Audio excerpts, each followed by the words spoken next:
Hey man, if you saw my last video and was expecting a part 2, my bad bro. Good news is, I'm back after 6 whole months. God damn. Hey look, I promise I won't do that again. I promise. So, Royal Crackers, the adult animated sitcom created by Jason Ruiz for Adult Swim, has arrived yet again with season 2 as we continue to follow the Hornsby family shenanigans of making a comeback to remind all that they were the king of snacks. Yay! In my first review that I didn't even finish, I found the first season of the show to be really decent at best. Nothing too amazing, but also nothing too bad. But I really appreciate the show doing character focused episodes, giving the audience a deeper dive into the characters and who they are and why the way they are. I could really say with a straight face that I enjoy Royal Crackers. Came out liking some of the absurd but sometimes clever jokes, the characters and the scenarios they get themselves into, which somehow gets more and more crazy as the journey goes. It was cool, and I guess I wasn't the only one that felt that way. Where there was some mixed reviews online with some liking and others just being like whatever, but none of that stopped it from getting picked up for us. So this season starts off with a Dennison family rival episode. If you don't know who the Dennisons are, they were recurring villains in season 1 who shared a robbery with our main characters over at Royal Crackers. And it turns out the mother and boss of the family is also a part of the school board for replacing Royal Crackers with Dennison Snacks kale chips as a healthier substitute. This causes a lot of tension between both sides as supporters of each brand go into a full-blown war. One positive I could really say about this show is that they really know how to make rich assholes likable and entertaining, and also provide some good commentary on how corporate higher-ups promote a certain agenda because it'll ensure they end up on top and have a lot of money at the end. In the first season, the creators planted the idea that Royal Crackers is a shadier corporation than it seems to be, and it has a dark past that's part of the company's foundation, like that one chicken episode. But this season, they straight up said, nah, Royal Crackers most def have a dark past and its foundation is all associated with some supernatural or sci-fi shit. And the wild supernatural and sci-fi stuff plays a big part in this season, but I'll get into that later, I promise. This season stars and focuses on, you guessed it, the Horns, Alfred and Rachel. When I was looking at some reviews, some say this show come off as a parody of Succession mixed with Family Guy. For someone who's never seen Succession, only reading the synopsis and my good knowledge of Family Guy, yeah, I see what they mean. From the story of the family members clashing for power over their Asian patriarch's business, and the wacky absurd humor that the show Family Guy has, yeah, you could possibly draw that conclusion. But I feel like the characters on this show stand out more on their own because they're their own character. Like I said, I never seen Succession, so I wouldn't know how much similarities the characters from there relate to Royal Crackers characters. But for someone who used to watch a lot of Family Guy, yeah, they both could share that same humor sometimes. But character-wise, not so much. But not most of them. Steve is still his timid and awkward self from the first season, but somehow way more fun and entertaining this time. His whole character is that he's this timid, awkward, uncool one of the family who sometimes thinks he's actually cooler and more confident than he gives himself, which he is not. And trust me, it's a lot more entertaining than you first think, because you might think also just an arrogant ass dweeb who uses his privileges as a factor and for his benefit. Yup. And I know that sounds off-putting for a main protagonist, but honestly the character just works.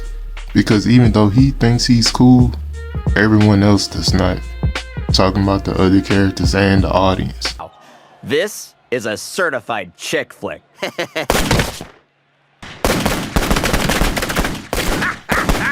Body of evidence? Oh. He gets embarrassed, shit on, sunned on by almost everybody and everything, even himself. So whenever he starts to get full of himself, even for a second, you know it's not gonna turn out like how he hopes. Thinks he's the coolest guy in the family? I can be cool too, you know. I see him, it's gonna be like pot, pot, pot, pot. Stop saying pop! You know, it's like watching karma to someone you know deserve it. Satisfying. And when he finally does have his moment of proving himself worthy, it's even more enjoyable because you see that the character doesn't let their shortcomings defeat them completely. And plus, Steve is just one of the funniest characters, saying some of the best lines, and sometimes it's not even a line being funny, but the delivery from the voice actor. Jason Ruiz gives a really good performance. He plays a really good dork character as well. But I didn't care all that much for Theo and Deb this season. They still act like they're a character and sure they have some funny moments and highlights in some episodes, but overall, they didn't leave much of an impact on me or this season. And I could say the dynamic between them from the first season isn't seamless. In the first season, conflict was stirred from the different viewpoints of each character of how the business should be maintained, eventually coming around to help each other when the shit hits the fan. But here I don't see much of it. It's like everybody just does their own thing until one of the characters' A-plot intertwines with another character's B-plot. You could say the family dynamic is less focused and the business and corporation stuff really shines, with character-focused episodes that star the main secondary cast, specifically Alfred and Rachel, two employees who work on the Roy Crackers board. They drop so much fucking lore and secrets with the use of these characters, and most death with the family's patriarch, Theodore Hornsby Sr., and I'ma get into him in a second. In episode 2, Catalina, Steve has ongoing nightmares of this demonic canine creature that terrifies him. So to cope with this, he turns his nightmare figure into a mascot for the business, trying to embrace it instead of fearing it.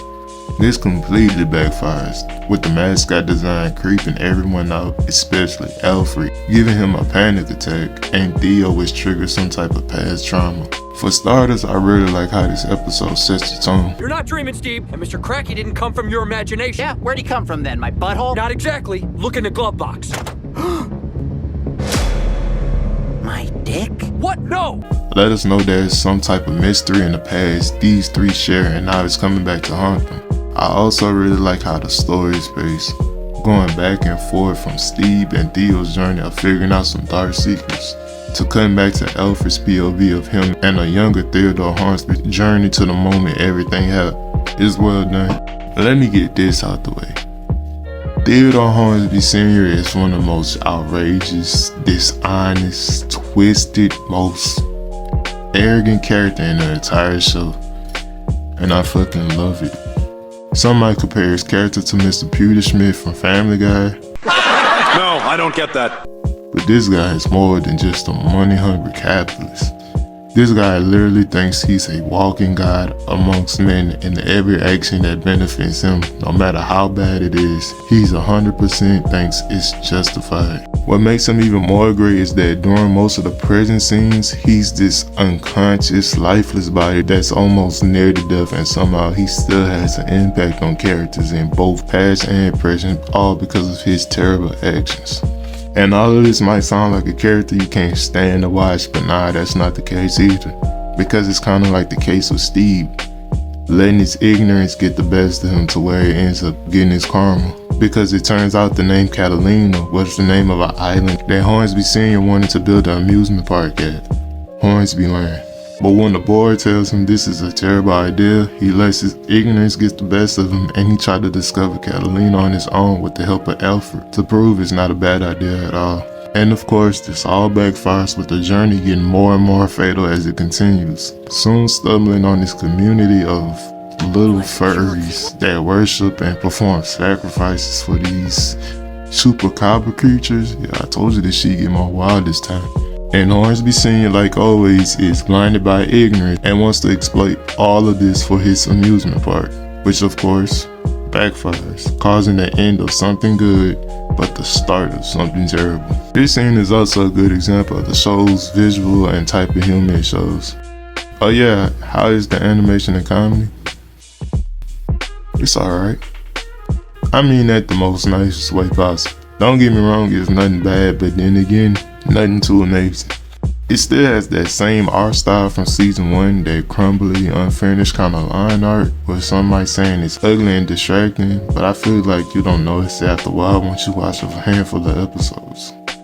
But when a scene needs to be intense or horror or graphic, The animation and visuals is on point, usually with bloody red skies, intense shadows, backgrounds, and camera moves. It's nice to look at sometimes.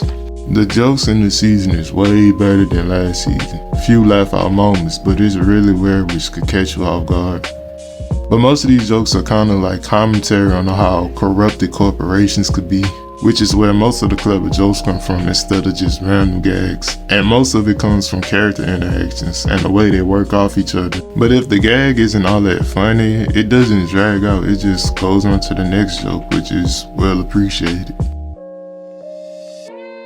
Overall, season 2 of Royal Crackers was good, and better than season 1 at some points, but somewhat of the same as season 1. It's kinda weird. As much as I like the show, I can understand why other people dislike it, which is fine by me. You could like and hate whatever you want. It's just one of those cartoons where you just gotta let some stuff slide and try to enjoy the absurdity. And if you look past the absurdity, you could find some actual heart and see that the creators put some actual thought into the show. But if you can't do that, then it's fine. You know, it's not your cup of tea, which is, it's okay. But one thing we can agree on is that this show is way better than half the shit that comes from Netflix. Man, get this off my screen.